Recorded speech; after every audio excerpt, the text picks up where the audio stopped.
Welcome to HCS Talks. I'm your host, Superintendent of Hampton City Schools, Raymond Haynes. This is our second season of HCS Talks, our Hampton City Schools podcast. Our goal is to educate, inform, and entertain not just our local community, but also listeners far and wide. Each episode spotlights different topics from education and student success to the hard work of our teachers, support staff, parents, and community partners. We also shine a spotlight on different programs, initiatives, and more, offering valuable insights for everyone. To our loyal listeners, thank you for your support. And if this is your first time tuning in, welcome. We hope you will stick around and keep listening to HCS Talks.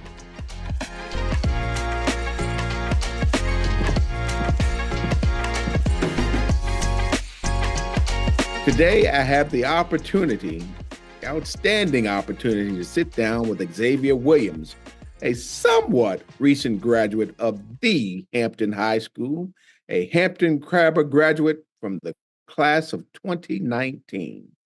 So, welcome, Xaiver. Thank you for joining us today on HCS Talks. Before we start discussing your high school experiences and having you share your current journey, please introduce yourself to the listeners. Well, thank you, Dr. Haynes. And as you said, my name's Xaiver Williams. Honored and blessed to join you on the podcast today. Been following for some time and excited to have a moment to share a little bit about my story.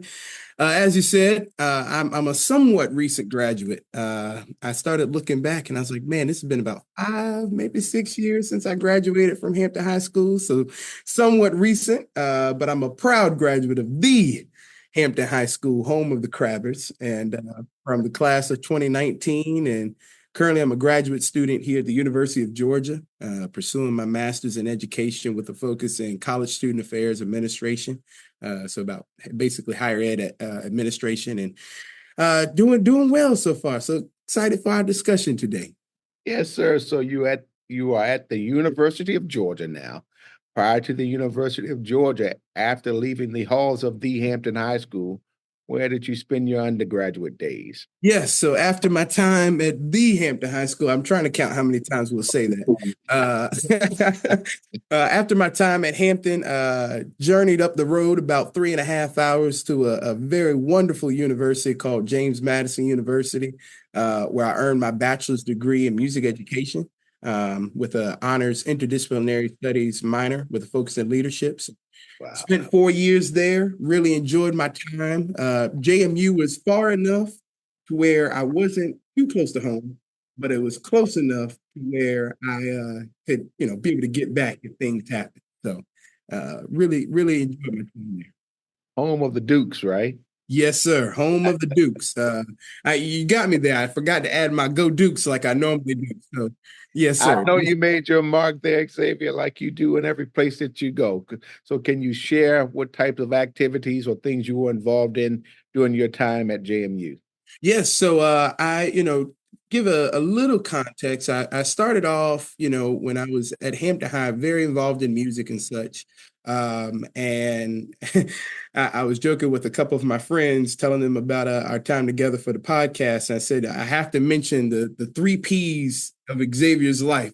People said I'd either be a president of the United States, I'd either be a principal of a high school, or I would end up being a politician. Those were the 3 Ps of Xavier's life. And throughout my time at Hampton, I came in contact with one of my greatest mentors to this day, Mr. Ronzel Bell, and he inspired me with music. And so I went down the path of doing music education, got involved in the marching band there, did the marching band for 2 years. But then I was also involved in the concert and symphonic band at JMU. I was fortunate enough to be a Centennial Scholar, which offered me the opportunity to have a full academic ride to James Madison. And so I was able to go to school and finish school debt-free. And so can't beat that at all. My mom did not believe it, actually, Dr. Haynes, until the first statement came in that the tuition for the fall semester was paid. She didn't believe it at first. I believed it because I saw the letter. She didn't believe it until she saw the receipt. but involved in the Centennial Scholars Program, the marching band, concert band, symphonic band. And then I had the opportunity of being an intern in the Office of the President under President Alger for 4 years. And that was a segue into me continuing something that started at Hampton City Schools, serving as the student representative to the Board of Visitors at JMU. Likewise at Hampton City Schools for 2 years, also at JMU. So I credit Hampton City Schools for helping me a lot throughout my journey in life. It was a good start for me. Well, I think it was, you helped Hampton City Schools as well. So I think it was twofold in terms of making your mark as a Hampton City Schools student and us recognizing that you were going to go on and do even greater things. So your internship in time with the president at James Madison, that sort of kind of sparked your interest into going into the master's program you're currently in. Yes. So, and to be transparent with you, Mr. Bell, if he had a moment to speak on the podcast, he would tell you that from junior year of my time at Hampton all the way up to now, or really up to maybe junior year of my time at JMU, I always said, Mr. Bell, I'm going to do music education. I'm going to come back to Hampton High, and I'm going to be the band director at Hampton High School. And I remember giving Mr. Bell a phone call one day throughout my time at JMU, and he said, son, whether you achieve that goal or you do something different, I want you to know I'm always going to be in your corner and I'm always going to support you.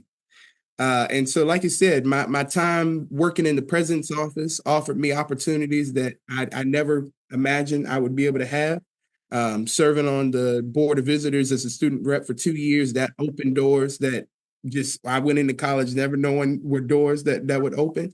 That offered me an opportunity to, be a Newman Civic Fellow. And so meeting with college students from all across the nation to talk about civic engagement and civil discourse. That offered me an opportunity to go and be a intern in the Office of the Governor, working with the Secretary of Education throughout my time. And so all of these things kind of showed me that I have a passion for education, but this higher education thing is just the right mix of education and political. And those two were a great blend of what I wanted to do. So it definitely helped me kind of understand what my goal would be down the line.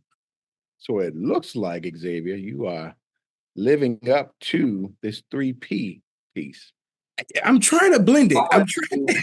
College administration as the president is also sort of kind of like being a principal, and there's certainly a lot of politics in being in higher ed administration.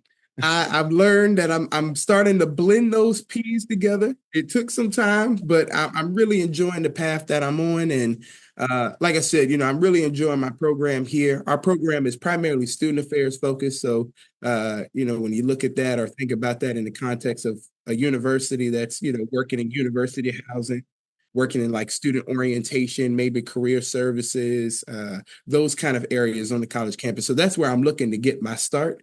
But the end goal, as you said, is to be a university president. That's the new goal. And I'm sure that you will achieve that goal and then some things. Just a small tidbit. I actually had aspirations of being a college president too when I was in college. Really? I did. I met some folks, and there was one gentleman that I met. He was vice president of Savannah State College back then, and he sort of was an inspiration to me as well. And then some ongoing contact with actual presidents of other colleges and universities sort of kind of sparked my interest, but didn't pursue it. But it was always a passion and an interest of mine as well. So I'm going to live in your shadow and watch you accomplish these great things and make certain we continue to claim you as a Hamptonian as well. I'm a proud Hamptonian. Yes, sir. Yes, sir. Xaiver, I know you gave a shout out and rightfully so to Mr. Bell. He continues to do great things at Hampton High School and it's a proud crabber there. But I know you mentioned him, and if you want to elaborate, of course, you can do that. But were there any other specific teachers or programs or activities at Hampton that had a lasting impact on you? You mentioned the band and Mr. Bell. If you want to elaborate on that, that's fine. If you want to share some other things as well from your experiences there.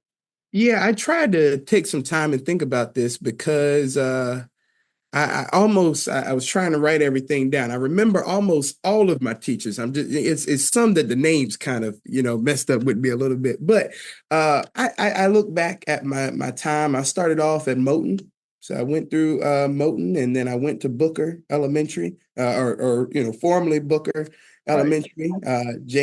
Went to Jones Magnet Middle School, and then went to Hampton High. And I would say, along my time, it's sometimes very easy to see, the public image and the success and everything. But I really thank God for the teachers that I had along my journey, because while, yes, I was successful in ways, but there were also moments where I needed my own character development. I had some behavioral issues along the way, and these teachers could have easily kind of just kicked me to the curb, but they always brought me back in. And despite the mistakes I made, they saw something in me that I didn't see in myself. And so, I feel like if I was to go down the list, I would forget somebody. But I'm grateful for all the teachers that I had throughout my time in Hampton City Schools, and grateful specifically, program wise, for the International Baccalaureate program, or academy now. You know, I remember when I was first going into it, I was a little nervous. There was the consideration of doing dual enrollment, or doing the IB program. And Mr. Adam Neely, who has since left us, I remember him coming and talking to my parents and saying, if your son commits to doing this program, I'm going to make sure, one, that he completes it, but that this program will help set him up very well for the future that he wants to have. And so I went through the program, and all of the teachers in that program, I feel like, helped set me up for really great success at JMU. Had I not gone through that program, I don't know if I would have reached the success that I had at JMU. I was able to do things on a different level compared to my counterparts because of that preparation I had in the IB program. And then I think activity wise, I was heavily involved, like I said, in the band, heavily involved around school, in different clubs and organizations as well. I'm grateful for the opportunity to be a student rep to the Hampton City School Board for 2 years, and kind of having that contact point. Very involved in my church over at Calvary Community Church, C3 Hampton. So all of these things, I just, it all helped me become the person that I am today. And there's nothing that I do in my current life that I look back and I say, man, that lesson that I learned from, Miss Fatek at Jones, or, that conversation I had sitting in, Dr. Hardy and Mr. Davis' office, or she's now since retired, or Miss Rogers. I had her as a principal at Booker Elementary. So all of these different things, I look back at those conversations and those little tidbits of wisdom that helped me become the person that I am today. It is quite impressive just to hear you speak and talk about your experiences, and recognize that we are all an accumulation of life experiences. And I often share my story, Xavier, about being able to remember every single teacher and principal that I had throughout my years here as a Hampton City School student. And I'm sure that the teachers and administrators that you mentioned today, I'm gonna reach back out to them and tell them that you gave them a shout out during this podcast as well. And like you mentioned as well, oftentimes people see things in you may not necessarily see in yourself. And that's what it's all about. I am so grateful that your experience with our school division has been a very positive and impactful one. But I know you're going to do some greater things as well, and be just as impactful to young people as a whole. I did want to ask you, I know you talked about your overall aspirations and going into administration at the higher ed level. Do you plan to do anything else with your music education degree and training? And that's a really great question, because every time I go home, my grandfather asks me, "So have you taken the trumpet out the case?" And I said, "Well, there's a difference between undergrad and grad school. There's a lot of papers to write, a lot of books and journals to read. I've actually got right in front of me a nice little 60-page journal that I need to read for class, and a paper that's due in a few weeks. But my goal is, and I was talking to a friend of mine. I was actually able, like I said, to come back to Hampton High and work with Mr. Bell, and visit the band. While my aspirations have changed, I think my mission of making a difference in wherever I am, and whatever community I'm in, and remains the same. And so, I was able to get down there to the band room and talk to some of the students, and I just had the itch to get on the podium and work with the band. And so I think in the perfect world, I'll be able to do this, higher ed thing. But I really have aspirations of still being involved in the music world, whether that's being able to go back and just kind of, work with some bands or work with the, brass section and kind of doing that. But I won't lie to you, Dr. Haynes. I miss it. I do miss it some days. Some days I just want to walk into the band room and hear some music playing, as opposed to reading all of these journals I read. You're just that talented to accomplish a multitude of things, and I'm sure that you will in the many, many years to come. So, Xaiver, what has been the most challenging and rewarding part of your college experience thus far? Yeah, a phenomenal question. And if I can, I'll reflect on the experience that I actually had at JMU in my senior year. For those that may not, know, and when you're going on the educational path, and when you're in higher ed, we have to do something like student teaching or getting practical and contact hours. And so I was very fortunate. I never was able to meet this gentleman prior to us working together, but my professor, Dr. Amy Birdsong, mentioned, she's like, for your practicum, I have the right person for you to work with. For your student teaching, I have the right person for you to work with. His name is William Prentice, and he is a high school band director in Chesterfield County. Mind you, this is about a 16-week program, and you go and work with the with the teacher, and you kind of learn and you engage, and then you also have some contact hours of teaching and whatnot. But Dr. Haynes, 2 weeks into my time of working at Meadowbrook, Mr. Prentice tragically passed away, and that was difficult, right? Most of my friends there at other great schools and working with other great band directors, but the person I was really looking forward to, I mean, studying and learning, we were texting back and forth. I'm excited to work with William Prentice. I only had 2 weeks with him. And so that was a really difficult moment and a challenging part. And I remember getting the call from my professor. She said, Xaiver, you have one or two options. One, you can stay and work at that school with those students, or we're going to move you to a different school district so that you'll be able to complete your requirements. And in full transparency, I originally told her, let's move. I'm 22.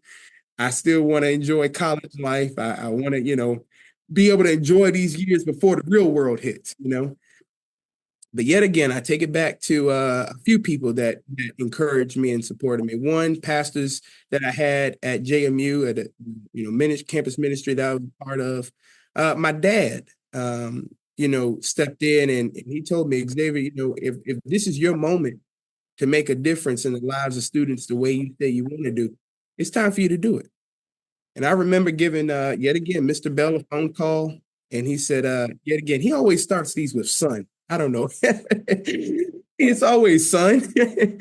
But he said something really great. And he said, son, I think about, the relationship we had while you were at Hampton High. I was able to come into your life and be able to support you and help you and get you to the point where you are today. It's now your turn to do that for these students. And so, Dr. Haynes, I think the challenging part of that was, I had this great, idea in my mind of what that last year of college was going to look like. And I was so excited to work with William Prentice. And I'm sad even to this day that that was the experience I had. However, the rewarding part of it is because of the people along the way that poured into me and helped me, I was relying on all of those experiences to get to the rewarding part of actually serving as a long-term sub in Chesterfield County and working with those students. And there are many moments, even now, as I said, going into the path of higher ed, I have conversations about, man, let me tell y'all about working with these students. Having that moment of, feeling like I was Mr. Bell or coming around and give him that pat on the shoulder like Mr. Davis would, and so I look back to that experience, and while it was challenging, it was also very rewarding. And it showed me really it showed me with my eyes wide open the role teachers have in the lives of students in today's society. And I'm glad to say I stayed and worked with those students. We went to our state assessment, the VBODA assessment, received a superior rating from all the judges. And so much success came from it. And I don't believe that's on its own, but I thank God I was in that place to be able to support those students and make sure they had a great end of the school year, despite the tragedy that was at place. Uh, I'm sort of speechless. That is one of the most remarkable stories I've ever heard. And it happened for a reason, and it was your season to step in and make a difference. And you did nothing short of doing so. So kudos to you and all that you continue to bring in your presence and in your leadership, as well as in your wisdom. You are wise far beyond your years, and it's always pleasing to talk to you, and you do it with such humility. I just can't say enough about being excited about the great things I know you will continue to accomplish.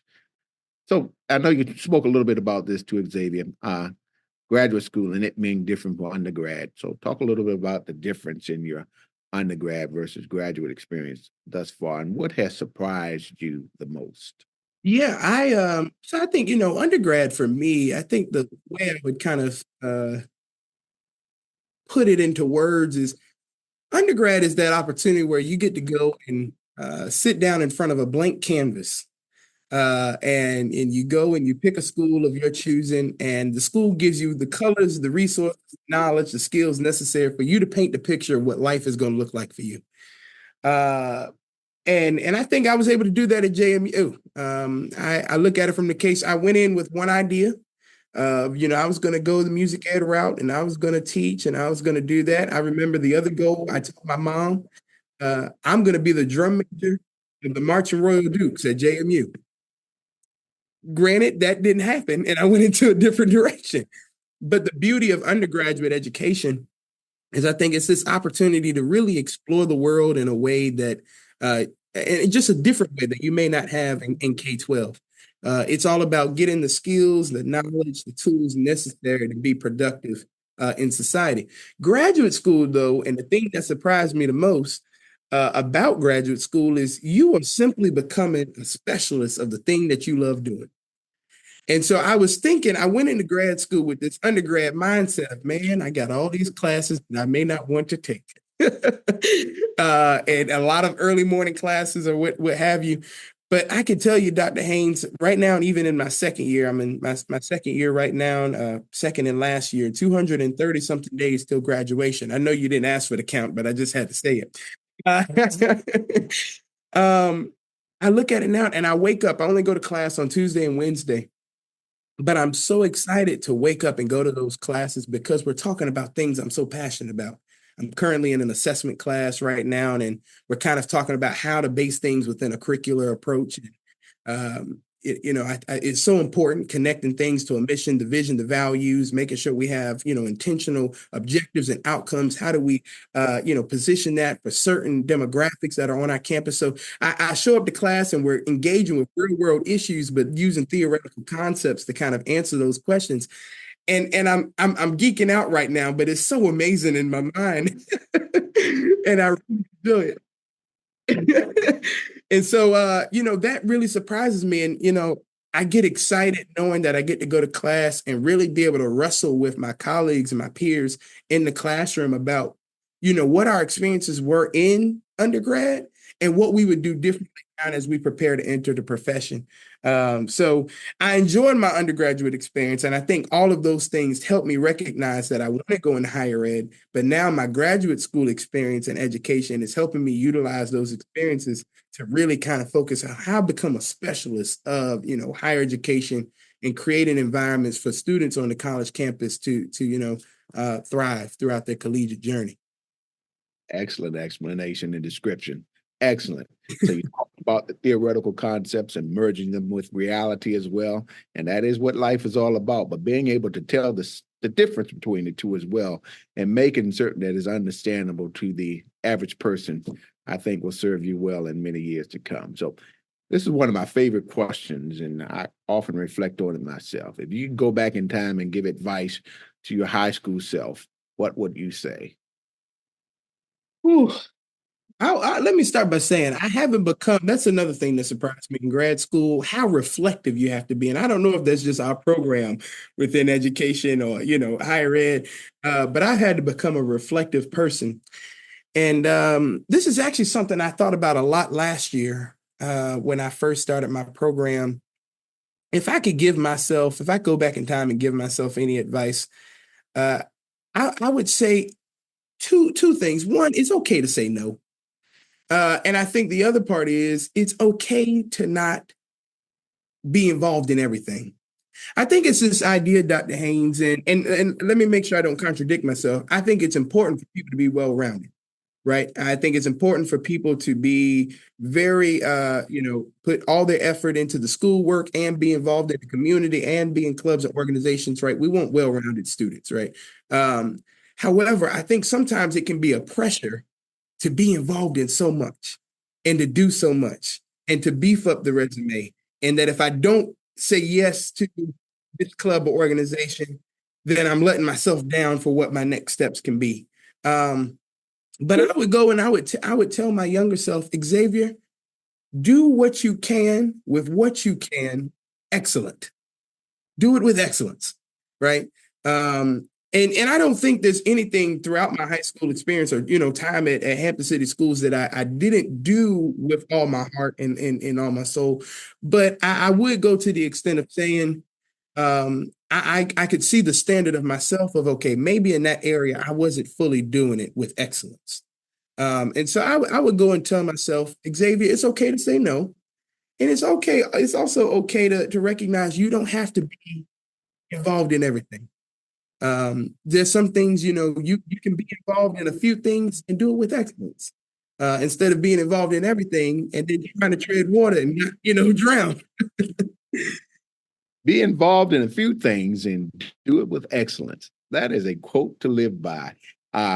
Just this podcast, and we're not finished because we have a couple more questions. This podcast alone, I think we will air multiple times because I think young people will benefit from hearing what you have to offer and your experiences as a whole. And I know you mentioned, Xaiver, you stay connected with Hampton High and the community. Any other ways you continue to be involved in our community, even though you are in Georgia? Yeah, that's the difficult part, Dr. Haynes. Before making this move, 8 hours, 8.5 hours on a good day, 8 hours. But on a day filled with traffic, it gives me an extra 30 minutes. But moving to Georgia has been a little difficult to get back as much as I would. But prior to me moving to Georgia and doing my master's program, and I got to make sure I shout her out, Miss Shamika Pollard. I call her EP, but she's moved up in the world, and so she's no longer executive principal. But every time I always used to tell her when she was principal at Hampton High School, EP, if you need something, I'm there. If you need me to come back and speak to students, I'm there. I tell Mr. Bell, if the band needs something, they need some water, they need a donation, I'm there. And so I try to make sure I find ways to make sure I can give back to Hampton High. I've learned even throughout, and it started in Hampton City Schools, but it really hit home when I went to JMU and I received that full ride through the Centennial Scholars Program. There are so many people that you don't know that are, working behind the scenes to make sure you're successful kind of when you're in those very important and transformational points of years of your life. And there are people such as yourself, or, other people that work in the administration building, other teachers and such community leaders that are doing great work to make sure that the experience I had was the experience that I had. And so I think it has come upon me to make sure that whatever way I can give back and be supportive in the community, whether it's, sending a donation for water just for band camp or being able to come back and speak to students or whatever the case may be, I want to make sure I'm doing what I can to support those that are in the community that I came from. Obviously, I know my journey and my path is different than others.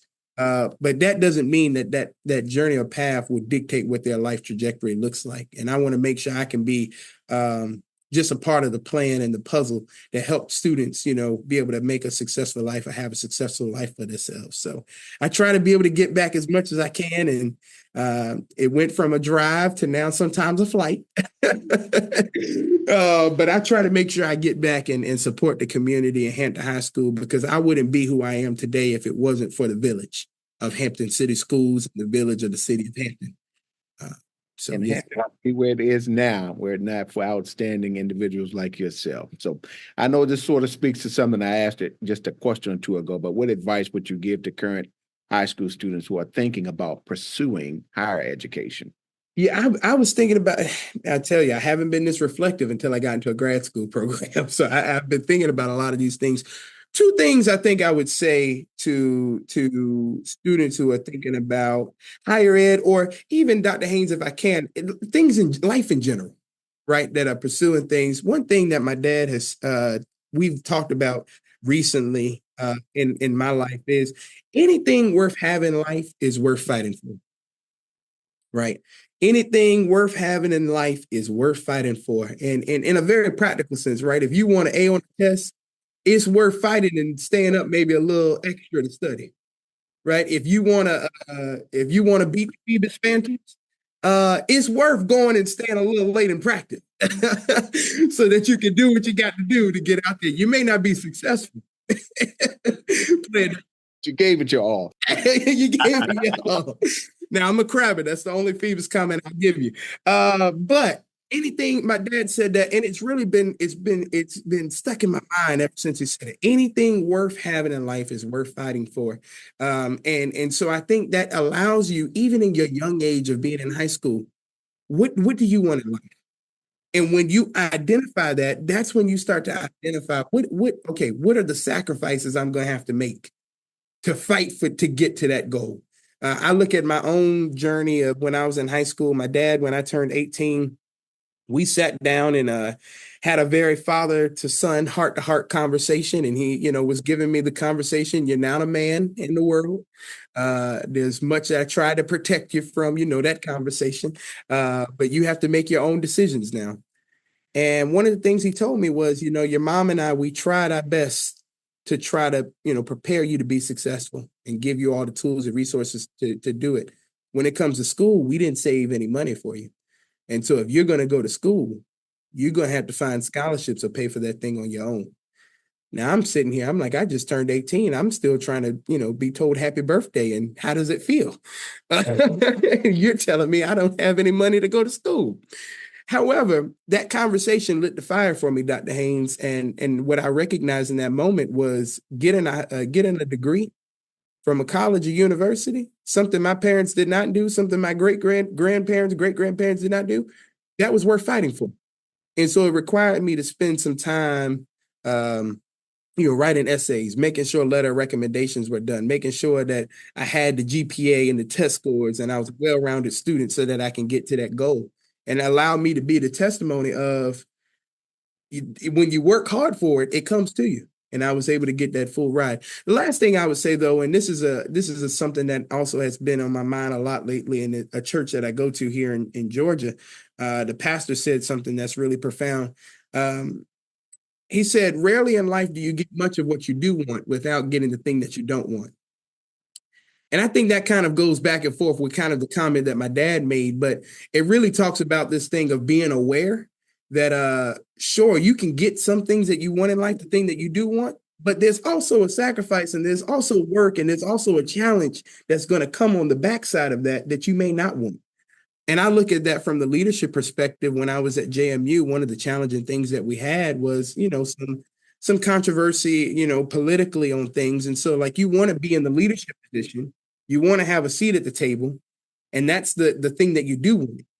The thing that you don't want is to have to be in that critical moment of being at a table, making a decision that may make one side happy, but also make another side unhappy. Right. So I think those are the two things that I would share with current high school students, because life is real. There will be good days. There will be bad days. There will be moments where you're on the hilltop and there'll be moments when you're in the valley. But anything worth having in life is worth fighting for. And rarely in life will you get much of what you do want without getting the thing that you don't want. those are two things I would share with high school students.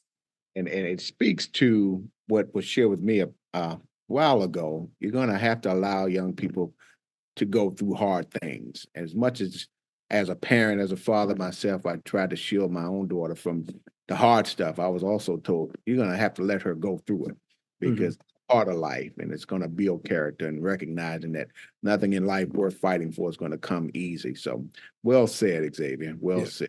And I think, if we, my dad is a very soft-spoken speaker until he starts to find something within him and he can go and ramble. That might be where I get it from. But, that's the thing that he said. And it's interesting because, and I say that to students too. There were moments where I was so frustrated with my parents. Why are you doing this? Why you don't understand? And Dr. Haynes, you're a father, so you probably say, I do understand, and I made a mistake, and I'm trying to help you. Yes. But I look back and I tell you, Dr. Haynes, I'm only 23, soon to be 24. But I do look back and I have conversations with my parents, and I try to give honor where honor is due. And I say, I understand why you did what you did. And I would tell students to sometimes, like in the moment, it may not make sense now. But you're going to get to this 22, 23, 24 time frame when you're starting to pay taxes and you got bills and all of that other stuff. And you can say, I understand why you told me either I'm going to stay in the house or I'm going to go outside the house. Or I'm going to cut the lights off because the light bill is too high. Yes, sir. So, Xaiver, what's next for you?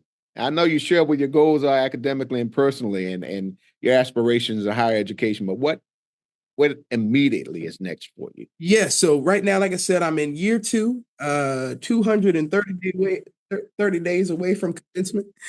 But I'm in year 2 of the grad program. I'm finishing up my classes this year, and starting the job search. So for those that may be listening, if you're looking and you got a job, maybe in the Virginia area, let me know where to send a resume or a cover letter. But in all seriousness, finishing up school this year, and personally, professionally, I am looking to come back home a little bit closer to home. I enjoyed my time at Georgia, but if it's one thing I've learned in this distance away from Virginia, I'm proud to be a family man. I want to be closer to my family. I have a younger brother who will be in high school next year. And I don't want to miss those 4 years, and being 8 hours away, it's a little difficult to get to football games, or for instance, my mom's birthday came up. This was the first time I actually was able to get on a flight and go back and spend my mom's birthday with her on her birthday. So I want to be a little bit closer back to home. So looking to get back closer to Virginia and working in the higher ed space, potentially in student leadership development and engagement, something in that area, or potentially working, with student student orientation and new student programs, welcoming students to the college campus and kind of ensuring that, that this is the place that they want to be. So those are the 2 areas that I'm looking at professionally and personally. And like I said, May 8th and May 9th is right around the corner. It's hard, Dr. Haynes. I went from K-12, 4 years of undergrad, and a 2-year master's program. I am tired of writing papers. But